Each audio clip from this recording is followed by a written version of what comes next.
Écoutez, ravi d'être partie prenante de cet événement ce soir, qui est organisé à l'initiative de la République hellénique, la Grèce, et puis qui a eu la bonne idée de nous inviter à être partie prenante, le Royaume du Maroc, la République d'Égypte et la principauté de Monaco. Cet événement, ce sera un échange musical entre de la musique de la rive nord de la Méditerranée et de la rive sud de la Méditerranée. Cet échange est un moment particulier en début d'année.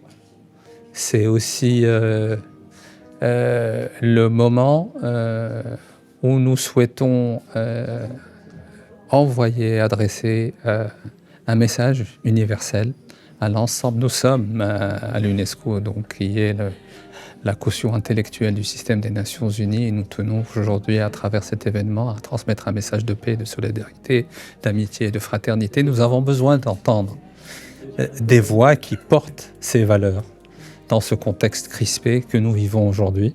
Et nous sommes très heureux de pouvoir être partenaires de cet événement en ce moment qui est particulier. Et d'ailleurs, vous êtes probablement au courant que nous sommes peut-être enfin arriver à obtenir un cessez-le-feu à Gaza. Donc ça tombe à point nommé pour transmettre ce message de paix, de solidarité, de fraternité, notamment bien sûr aux Gazaouis qui ont souffert durant plus d'1 an et demi. Et puis à tout le monde, puisque nous souhaitons que tout le monde puisse vivre en paix, dans la sécurité, dans l'amitié. Et je crois qu'aujourd'hui, c'est le rôle du Maroc, ça a toujours été aussi le rôle du Maroc, cette diplomatie équilibrée, portée par ces valeurs que porte Sa Majesté en son plus profond de lui-même et qui a toujours imprimé la démarche diplomatique marocaine. Et donc le fait que nous soyons là et que nous le faisions à travers la culture, à travers la musique, vous le savez, la musique apaise les cœurs, ouvre les esprits. La culture le fait aussi beaucoup plus largement à travers l'ensemble de ces dimensions. Et donc, il est très important que nous puissions échanger. Vous savez, la rive sud, il y a toujours cette soif de reconnaissance. Et donc, la reconnaissance à travers la culture, mieux connaître sa culture, les réalités culturelles du pays. De l'autre côté, aussi mieux nous connaître, parce qu'il y a un problème de méconnaissance de nos réalités. Je pense que le fait de se retrouver autour d'échanges musicaux comme celui-ci, celui que nous allons vivre ce soir, est extrêmement intéressant, extrêmement utile, et ça transmet un message extrêmement positif. Et puis nous avons la chance d'avoir un mélange entre le Melhoun, qui a été inscrit au patrimoine mondial l'année dernière, au Botswana, et une grande artiste grecque qui va échanger avec Mejda Yahyaoui ce soir. Et donc, je les remercie infiniment parce qu'elles ont accepté justement de jouer le jeu avec nous, parce qu'elles sont elles-mêmes portées par ces valeurs que nous défendons aujourd'hui. Donc, très, très heureux et très fier que le Maroc soit partie prenante de cet événement ce soir à l'UNESCO. أنا كنت سعيد للغاية. النهاردة نظمنا حفل بالاشتراك مع وفد المملكة المغربية الشقيقة ووفدي اليونان وموناكو. الحفل كان الهدف منه هو التأكيد على القيمة التي تمثلها منطقة المتوسط وما مثلته على مر التاريخ من مهد للحضارات والديانات الكبرى. فأمسية اليوم تعد نموذج للتعاون ما بين الدول الشقيقة، والمملكة المغربية لها مكانة خاصة في قلب كل مصري. وإحنا كنا اليوم كنا حريصين على عرض التراث بلادنا الجميلة، وشارك فنانون مغاربة كانوا محل تقدير من كافة الحاضرين في الحفل. الحفل الهدف منه هو التأكيد على أهمية إرساء دعائم السلام والاستقرار في المنطقة، وكنا سعداء بالتوصل لاتفاق بالأمس لوقف إطلاق النار في غزة، ونأمل أن يكون ذلك بداية لخطوات أخرى تسمح بإقامة سلام عادل وشامل في منطقة الشرق الأوسط ومساعدة أشقائنا الفلسطينيين. Tout d'abord, je suis ravie que tout cela se passe à l'UNESCO. C'est la maison évidemment de tout ce qui est culture, éducation, science, mais ce soir c'est la culture. Et comme on le sait, la musique est un langage universel. Donc nous sommes ravis de pouvoir mener ce concert à l'initiative de la Grèce et auquel se sont associés donc nos amis marocains, également donc l'Égypte et nous-mêmes la principauté de Monaco. Et c'est bien de se retrouver avec la rive sud et la rive nord de la Méditerranée pour justement ce concert qui délivre un message de paix avant tout et de rapprochement des peuples parce que la musique nous rapproche. Ce serait magnifique, bien sûr, mais la principauté et le Maroc sont très très proches. Le royaume du Maroc est très cher au cœur de la principauté. Nous avons beaucoup de collaboration et de coopération déjà ensemble.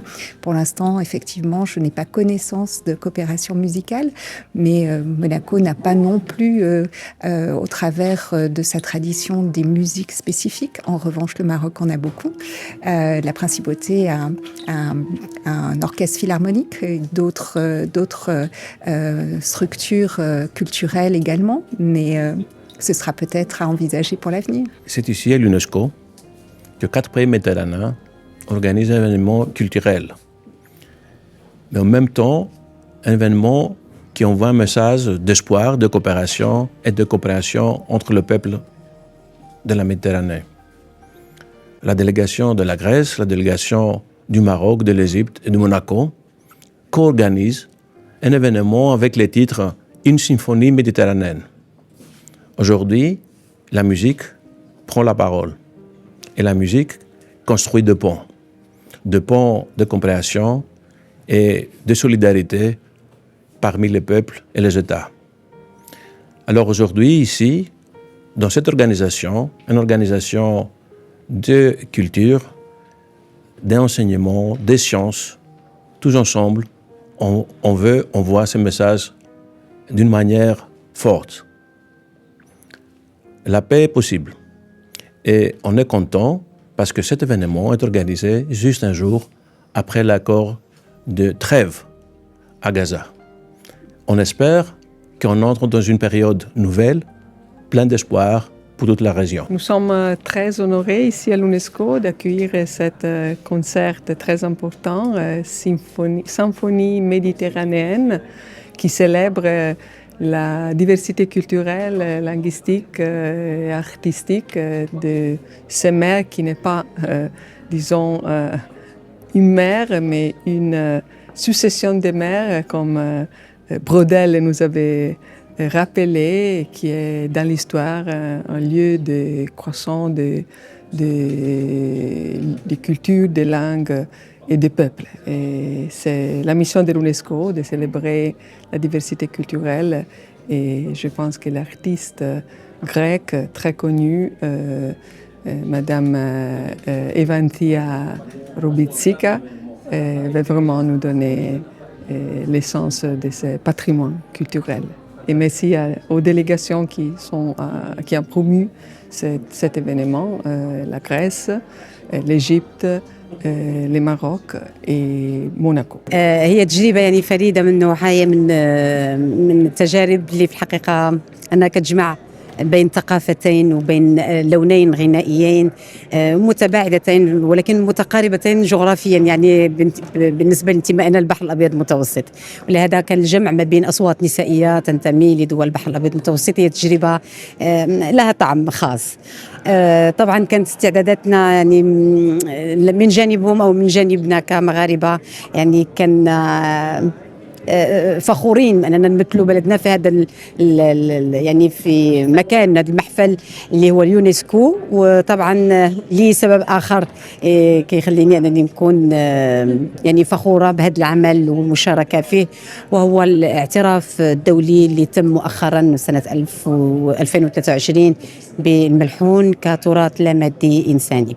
فالجمع ما بين الألوان الموسيقية وأنه يتمثل بفن الملحون هذا طبعا شرف لي، وحاولنا رغم تباعد يعني كان بعد في المسافة، لكن هناك تكنولوجيا حاولنا يعني نستغلها في هذا المجال، واشتغلنا عن بعد وكان عندنا اليوم يعني يوم الحفل هو يوم تدريب، وحاولنا يعني بكل طاقتنا أننا يعني نصفيه العمل ونقدموه في أبهى حلة، ونتمنى أنه يكون استحسان الجمهور. كان لنا الشرف اللي نمثلوا التراث ديالنا المغربي عن طريق الملحون اللي هو تراث مغربي له من الثقل الثقافي واللي يمثل المغرب. كنشكروا المندوبيه المغربيه اللي عطاتنا هذه الفرصه باش نمثلوا الرايه المغربيه والتراث المغربي هنا في مقر اليونسكو بباريس.